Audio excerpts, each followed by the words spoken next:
What's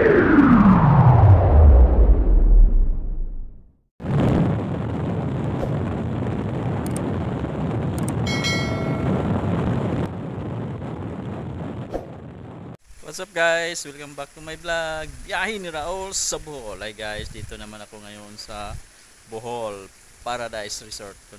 Update ko lang guys kung ano na ang hitsura dito. Kaya ayun, nakita natin lalong gumanda guys. Kaya dito matatagpuan nga mayroon parang paradise dito sa Sirabulyones Bohol or dito sa Matinao, Barangay Matinao, Sirabulyones Bohol guys. Yan guys oh.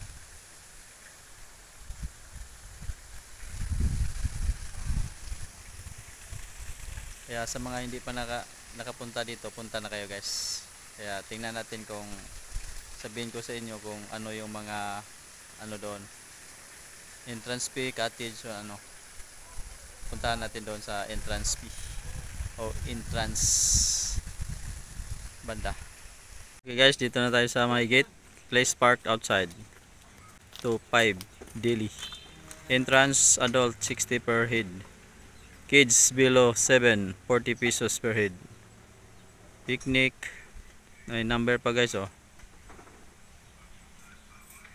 Tapos cottage 300.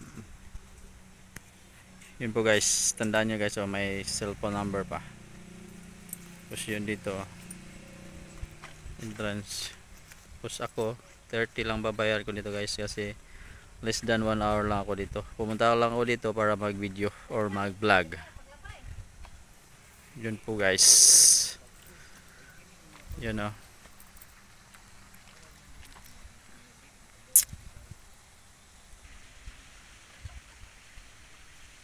Ito guys yung cottage nila. Bali 10 pala yung cottage. Yan.